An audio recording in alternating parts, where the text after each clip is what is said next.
Myles Garrett rated 98 overall. For the second time this week, we welcome in one half of Nightcap with our guy Shannon Sharp, the one and only Chad Johnson joining the program. Chad, good morning. Thank you for being with us.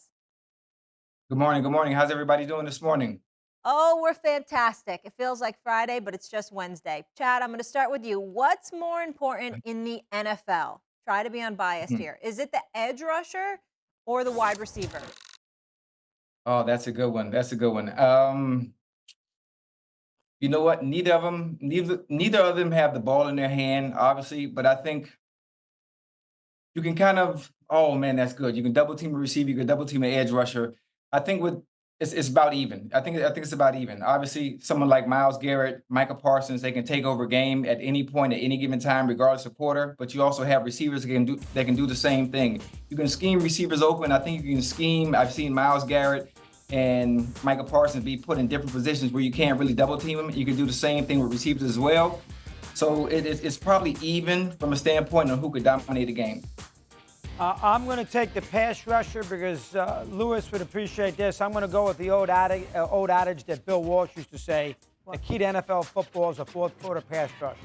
And so, from that standpoint, putting pressure on a QB in the fourth quarter with the Max Crosby's types, the Myles Garrett's type, of course, Lawrence Taylor, Yep. I think that's the key to winning big games. Now, listen, the other issue that I have with the receivers, and I'll let Chad and Lewis fight me off on this: Jefferson has not won a playoff game. The Chiefs won Super Bowls without Tyreek Hill. Adams has not won a playoff game since he left, obviously, Rodgers. The receiver needs the quarterback. Without the quarterback getting him the ball, the essence of the receiver is lessened. Now, I understand you can take the defensive lineman out of play. You can put three guys on him, but that obviously then hurts your offense because you can get some one-on-one coverages elsewhere. The receiver needs the good QB and the fourth quarter pass rush. Lewis, I'm going to take the pass rusher in this argument myself. Go ahead. Yeah, it's a tough one. Look, I feel like Chad in terms of being stuck trying to pick which one, and Mhm. naturally I would lean towards defense. But I'll tell you what, this is what has changed my mind. I've had conversations over the past couple of years, college level and pro level, about team Mhm. building, and it's funny how every single coach I keep talking to now keeps talking about the importance of wide receivers, guys who can change the complexion of a game on one play. So think of it like Mhm. this, right? Every offensive coordinator thinks, look, they don't want to have to go 9, 10 play drives. Chad, you know that. Nobody wants to have to Yeah. drive the football because you can't do it all the time. Because of people like Mhm. Myles Garrett, because of people like TJ Watt, it's too hard to drive the ball 8, 9, 10 plays all the time to score points. So they figure, look, we need somebody who, with one shot, can win the game for Mhm. us. Somebody who can just flip the game on its head. Number two, when you're talking about team building, and I ran into this in college in particular, when teams are trying to figure out how do they turn around a college program? How do you turn around an NFL program? They always talked about build up the offense, make it exciting, make sure you have people who can score touchdowns and score points, light up the scoreboard, and get people excited. Because you know what that does? That attracts other people to your football team. Guys want to be associated with teams that are lighting up the scoreboard. They just do, offense and defense. And Mhm. lastly, when you're talking about, okay, see, this is bigger picture. This is just not on the football field. But lastly, fans want to see teams that score points. Fans want to see teams that have people on the outside that when that ball goes up in the air in a nice big stadium and you see it floating in the air and they see number 85 from the Bengals separating 25, 30 yards downfield and you hear that crowd go, ooh, and he catches it and people go nuts. What does that do? That drives ticket sales, that drives merchandising sales, that drives suite sales. Wide receivers Mhm. are important to the business, not just to the game itself. And that kills me to say because look, quarterbacks are the highest paid players. It's the most difficult position to play in all sports. And really, the only way in today's game to neutralize them is to put them on their back.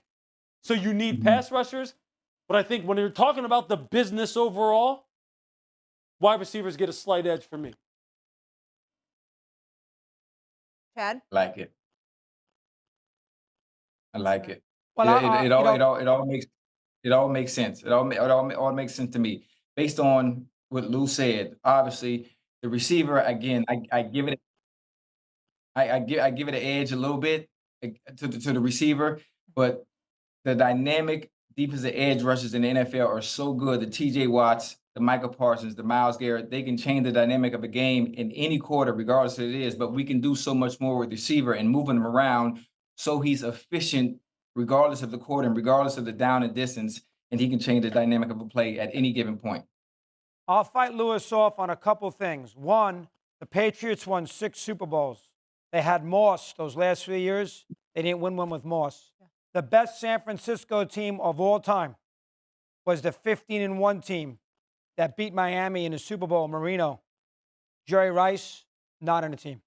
His receivers are Freddie Solomon and Dwight Clark. Rice was not on that team, 84. He got there the following year. So those are the two. Think about it. Those are. You're saying you can win a Super Bowl different now, without an elite receiver. You absolutely can. There's 2 examples. Yeah. The Patriots won Super Bowls with Deion Branch and David Van Patten. They did not win one with Moss.